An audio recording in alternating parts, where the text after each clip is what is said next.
What's up, guys? Welcome back to the channel. Thank you for tuning in. Miserable day outside, so we're going to do a short and quick video inside on the C5 Corvette here. Right now, we got all the goodies from Vette lights installed on the car. Front corner lights, of course, these side marker lights. We have all the tail lights, fifth brake light, all that fun stuff. And they work awesome, but there is an issue. And that issue happens to be when we put on the turn signals. Now, not the driver's side turn signal, if you will, because if you see here, this works flawlessly front, and it also works flawlessly in the rear. The issue happens to be with the passenger side, if you see what I'm talking about. The passenger side hyper flashes, the driver's side does not, and honestly, it's freaking driving me nuts. Here's the front. Like, that looks like shit, if you ask me. So we're gonna fix that. We're gonna fix it with this harness here. All we literally do is go up underneath the dash, like where the steering wheel and stuff is. We will unplug the factory harness, plug this one in, and it should do the trick. So let's get it done. All right, for this installation, I guess disassembly and installation, all you need is some like plastic pry tools or a screwdriver and a T15 Torx head. And it's literally, you pop this plastic piece off, there's a Torx bit behind there.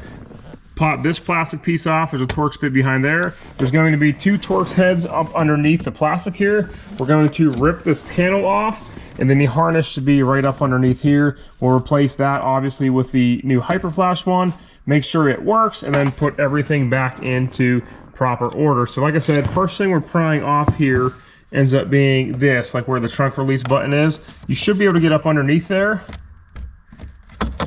and pop that guy off. And like I said, so I'm gonna have to disconnect this little harness real quick. And then we are also taking off this, which is the air temperature sensor, if I'm not mistaken. So the same thing. Wow. And then you can see the Torx head right there. So we're gonna take those off real fast. So, 1,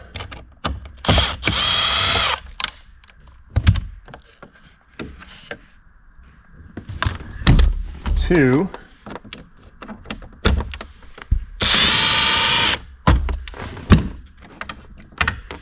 and there will be 2 up underneath. There's 1 right there and 1 right there.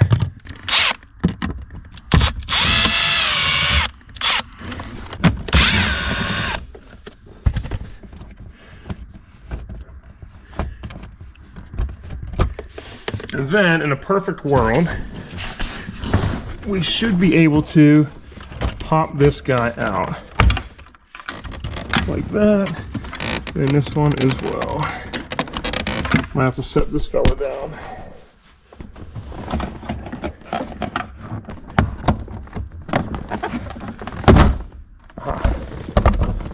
And then with that dash panel removed, all we're going to do is locate where we plug this harness into, and it's this right here. So we literally unplug this.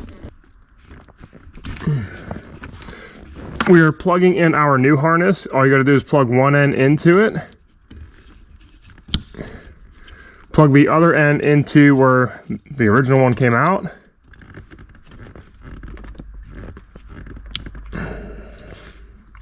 We'll throw this back to where it belongs. And then we'll tuck this box up and out of the way.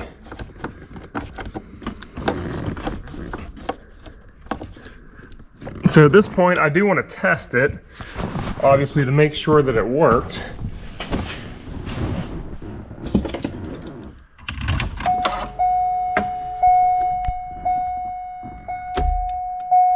Left turn seems good. Oh boy. Right turn also seems good. Yeah, buddy. That's what I'm talking about. Yep, that is much more like it. If I put the runners on,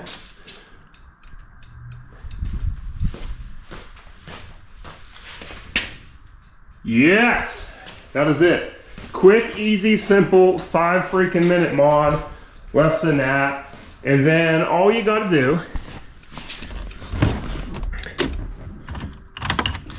at this point, all you literally have to do is put everything back the reverse way you found it.